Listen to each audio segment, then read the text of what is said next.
Bonjour à toutes et à tous, j'espère que vous allez bien. Moi, je suis pas au top de ma forme, je ne vous le cache pas. C'est une petite vidéo de news consacrée donc à la chaîne.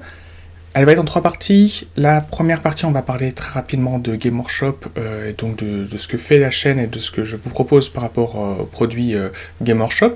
Ensuite, en seconde partie, je vais vous parler de mes petits projets pour la chaîne, moi en tant que Heather Le Buis sur cette chaîne, plus ou moins indépendamment de Game Workshop, mais quand même en lien.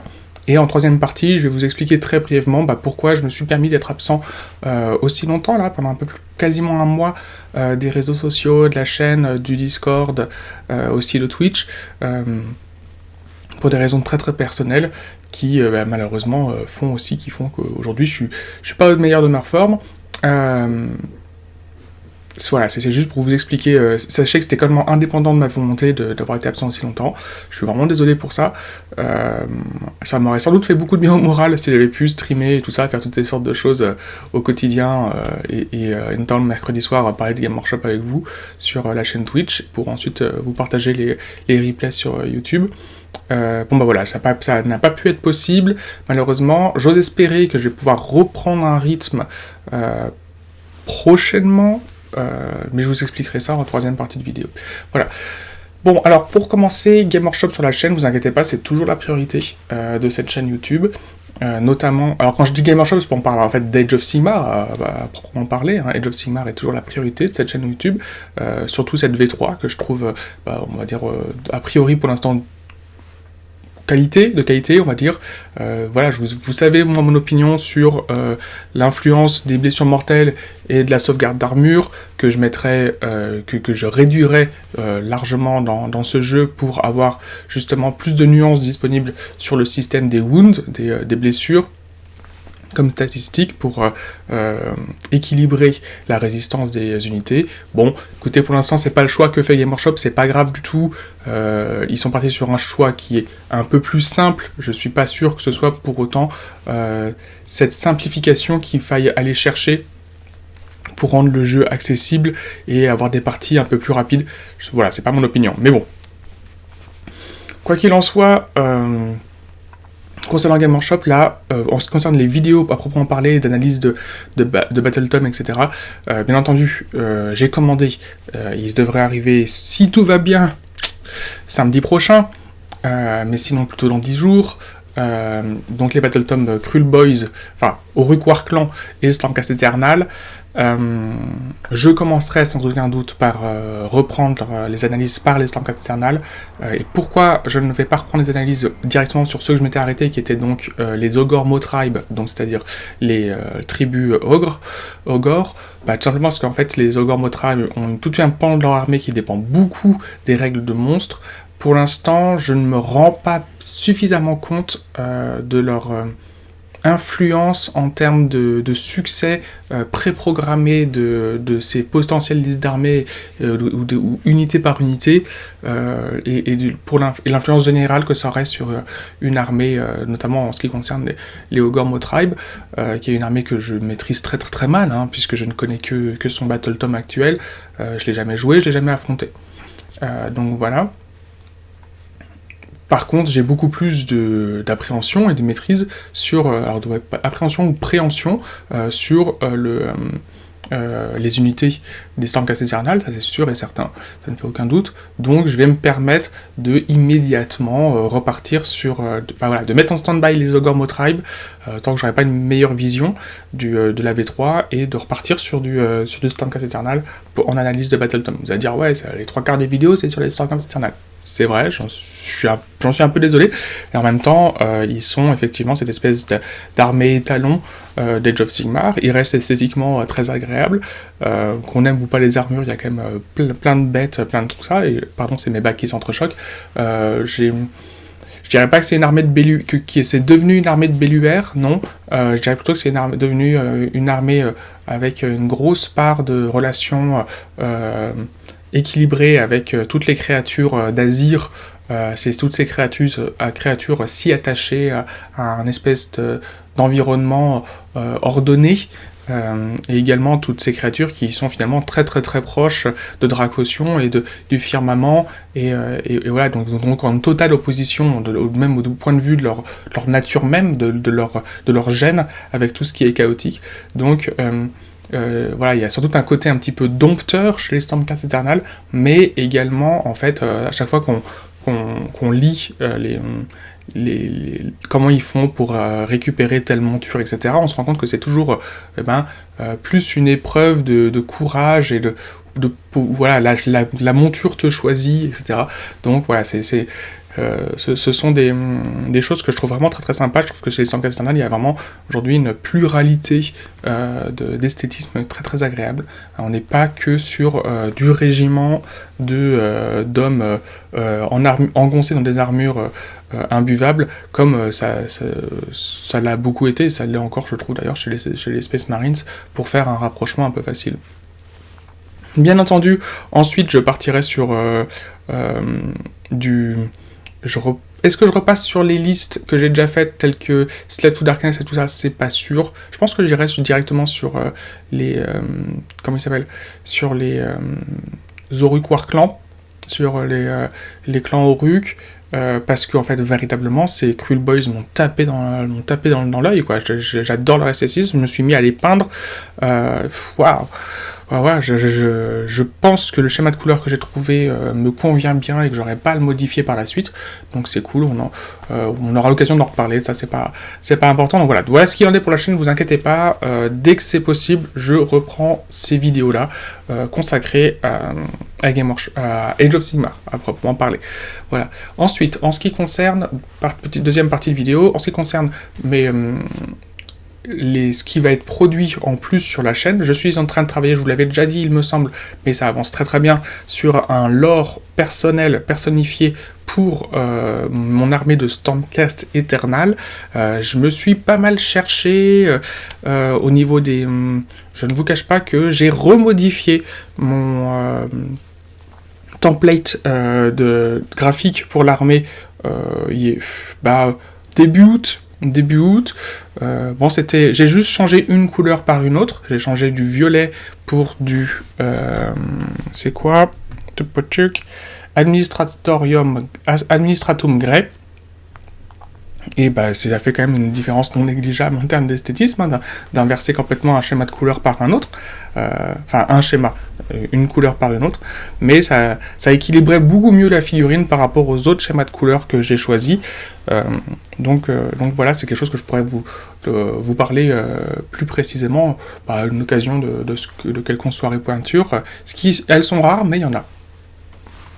Ensuite, il y aura des vidéos consacrées au lore en style fanfiction d'Age of Sigmar. Le concept sera de distiller dans toutes ces histoires que je voudrais vous raconter sur ce chapitre Stormcast, ce Stormhost, un petit peu de faits. Je vais à chaque fois m'appuyer sur des faits tangibles et réels de l'histoire des Stormcast et de leurs avancées guerrières, et aussi il n'y a pas encore beaucoup d'informations factuelles sur le mode de vie et sur la législation et sur toutes ces choses-là qu'apportent les Stormcast dans les terrains qu'ils sont en train de reconquérir et d'envoyer des colons, de recoloniser, mais j'ose espérer que cette fameuse V3 où les développeurs de lore nous ont dit qu'ils allaient attacher un intérêt très important sur justement ces différentes villes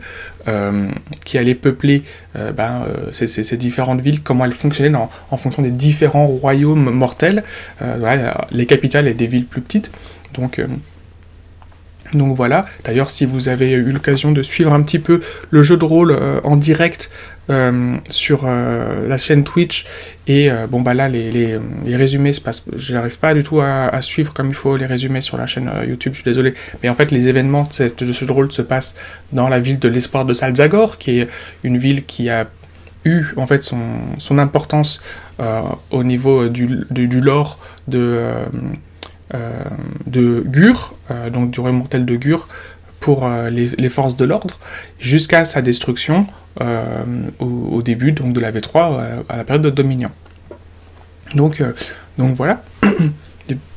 voilà, l'intérêt, c'est de pouvoir partager, de vivre des petites choses, d'agrémenter le lore, à la fois de choses un peu inventées, et à la fois de choses, de m'appuyer sur des faits réels, par exemple, pour on va dire, rajouter des choses, hein, voilà, amplifier, magnifier les choses et faire vivre des histoires aux personnages, que ce soit dans le jeu de rôle avec mes potes, ou directement dans une version plus proche de Age of Sigmar en elle-même, avec de vraies troupes de Stormcast Eternal. Ensuite, l'autre petite chose qui va arriver sur la chaîne, c'est que je vais effectivement reprendre les vidéos d'histoire. Alors déjà, je vais reprendre... ça fait longtemps que je voudrais le faire, mais je vais le faire. Je sais pas quand, ça peut être une question de 1, 2, 3 mois, mais je vais le faire. Reprendre les vidéos consacrées au roman fictif de Hézor le Buis. Et l'autre truc, c'est que je vais prochainement, donc c'est une question plutôt de semaines, sortir un conte sur cette chaîne que je vais vous laisser en public. Je pourrais le mettre en privé parce que en fait à l'origine il est à la destination de ma filleule qui a fait un peu sa chipie là à la fin de l'été quand j'étais avec elle. Voilà, elle n'était pas convaincue du tout que Parrain Hézor était capable de lui lire des histoires le soir. Alors je lui dis bah si, moi c'est un truc que j'aime beaucoup, raconter des histoires.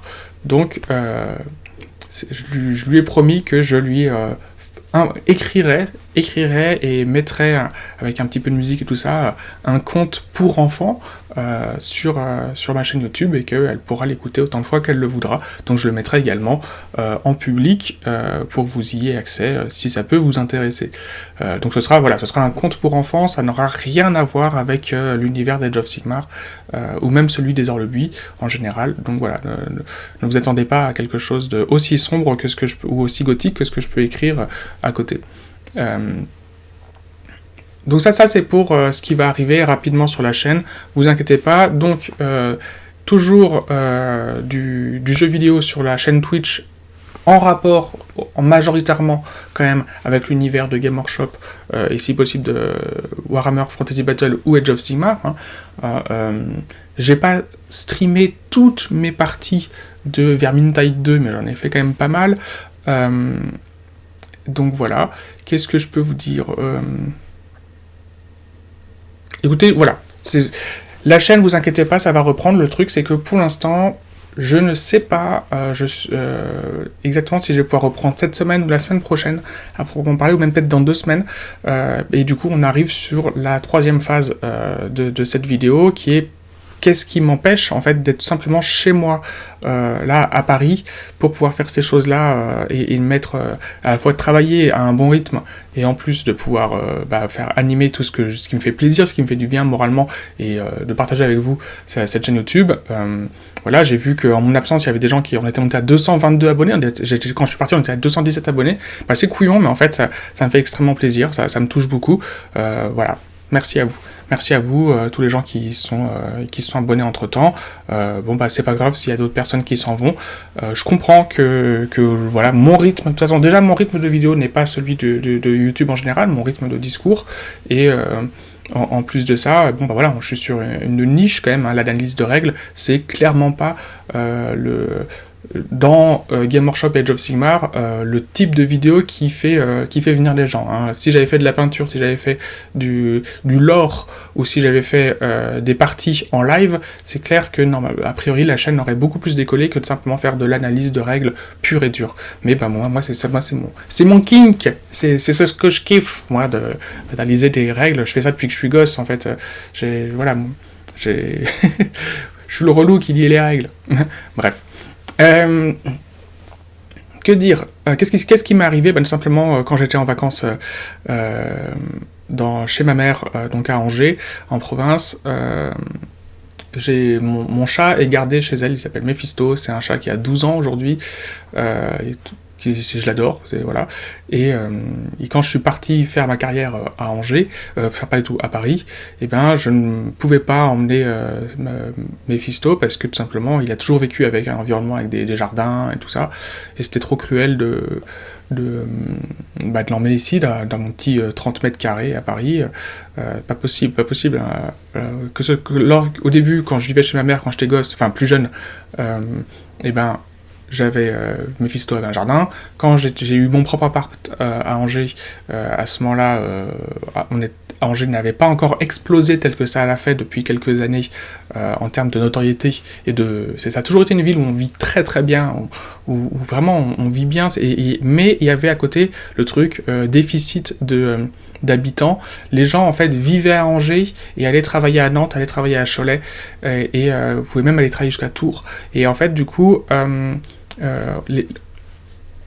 ça vidait la ville d'Angers malgré tout. Les gens préféraient du coup travailler proche de leur lieu de travail, enfin vivre proche de leur lieu de travail. Et donc voilà, Angers avait pas assez d'industrie et de choses comme ça pour bosser. Les gens n'étaient pas là, quittaient et alors que pourtant ça a toujours été une ville extraordinaire pour vivre, elle a toujours eu cette extrêmement bonne réputation d'être une ville avec un climat assez doux, il fait jamais trop chaud, il fait jamais trop froid. Alors bien sûr, il y a les canicules, etc., mais il y a toujours extrêmement bien. C'est une ville avec beaucoup de maraîchers et d'agriculture autour, et également d'entreprises viticoles, donc on a de l'extrêmement bon vin, on a de l'extrêmement bonne nourriture bio et tout ça, pas cher, les marchés d'Angers le samedi matin, mercredi matin, dimanche matin, il y a toujours voilà, si vous voulez bien bouffer, bien manger, bien tout ça, Angers, il faut y être. C'était une ville vraiment, c'était curieux que personne n'y habite. Bon, ça c'est aujourd'hui depuis, elle a le succès qu'elle mérite, et effectivement le prix du mètre carré a augmenté de plus de 15% par an jusqu'à récemment. Donc là aujourd'hui, effectivement, on se paye plus un 30 mètres carrés avec un long jardin, etc. Comme j'ai pu me le faire pour 450 balles à l'époque. Aujourd'hui, c'est plus possible. Donc le chat est resté chez ma mère. Voilà.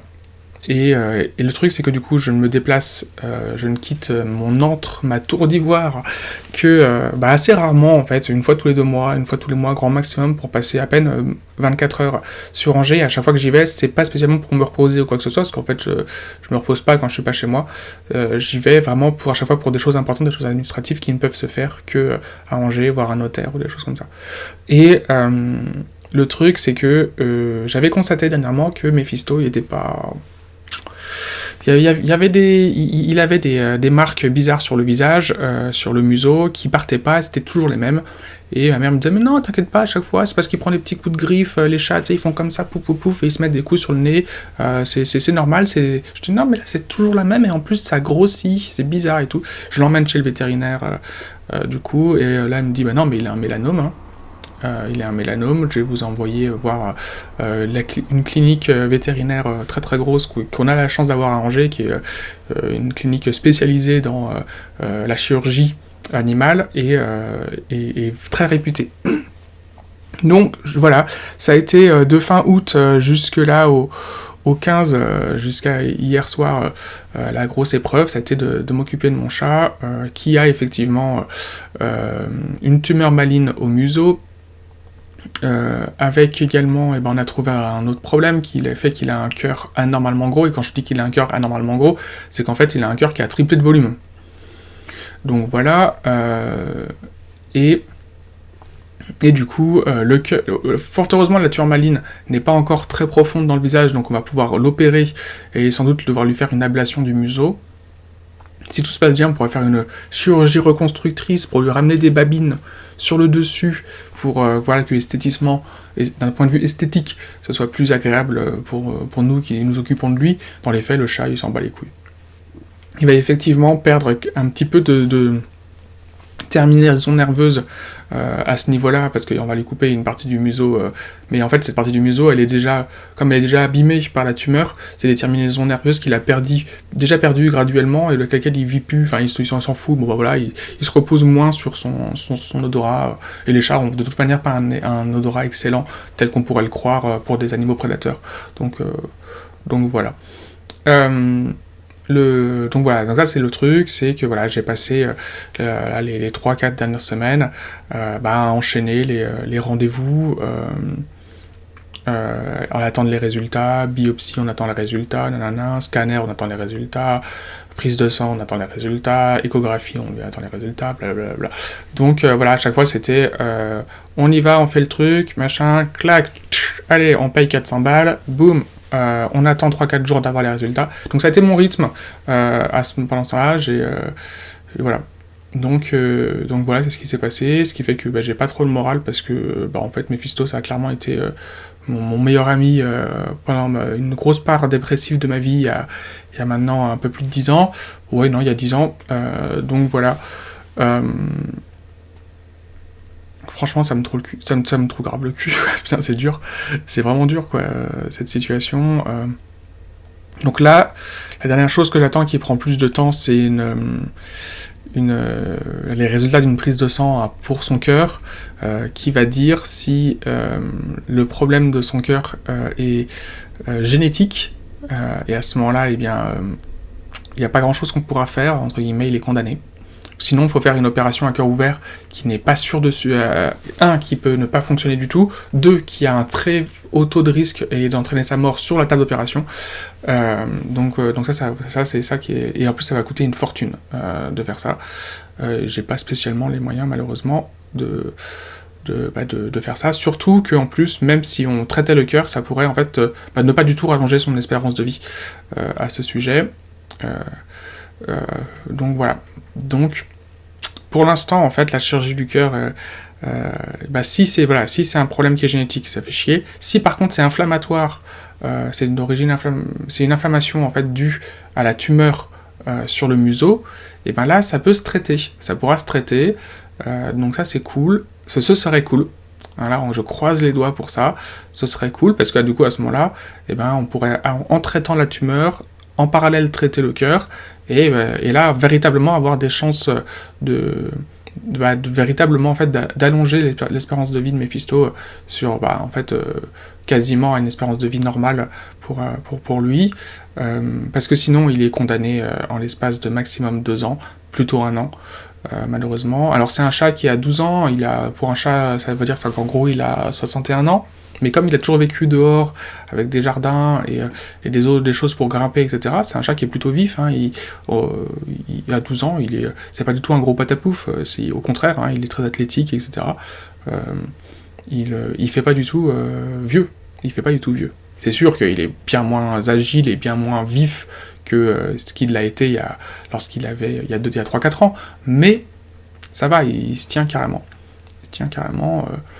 Donc voilà, en fait je me suis toujours dit que j'aurais un jour un appel de ma mère pour me dire Mephisto s'est fait percuter par une voiture, ou quelqu'un l'a empoisonné parce qu'il pourrait y avoir un gros con dans le quartier qui empoisonne les chats, un truc comme ça.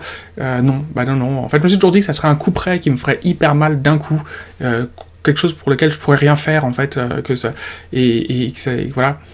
Et je me suis jamais dit que je pourrais me préparer à son départ et du coup l'accompagner là-dedans, et en fait du coup lui dans les faits en fait les chats sont très endurants à la douleur, donc c'est pour ça qu'on se rend compte souvent que trop tard quand ils sont blessés, et Mephisto l'est particulièrement endurant à la douleur, à chaque fois les docteurs me l'ont dit, dis donc il réagit pas, il s'en fout. Je dis non, c'est pas qu'il s'en fout, c'est qu'en fait il est sage et ouais, il endure, il serre les dents. Il s'en fout pas, je suis sûr aussi, si à un moment donné il sent que ça est trop désagréable, il va réagir, mais dans les faits, voilà, c'est un chat qui est capable de serrer les dents, il a jamais fait de difficulté, c'est un chat, il est intelligent, vous imaginez pas à quel point il est intelligent, c'est incroyable. Il n'y a jamais eu de problème, on s'est toujours extrêmement bien entendu, ça n'a... Bon après, on dit pareil que que les animaux ressemblent à leur maître. Moi, je pense pas avoir un sale caractère. Donc on a toujours eu une relation hyper calme, hyper posée. Voilà. Bref.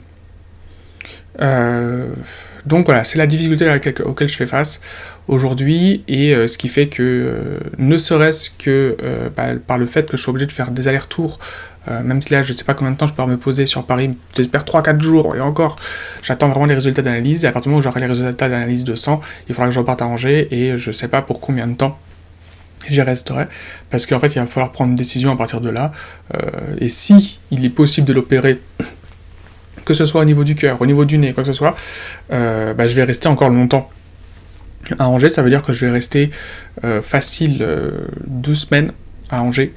Et le truc, c'est que c'est une décision que je pourrais prendre que sur place là-bas. Donc en fait, ça se trouve, je partirai 48 heures, et puis je reviendrai ici et faire des vidéos, etc. Ça se trouve, je partirai 2-3 semaines, parce qu'il va falloir s'occuper de l'état du chat post-opératoire, et j'aurai aucun moyen de vous prévenir autre que par le Discord.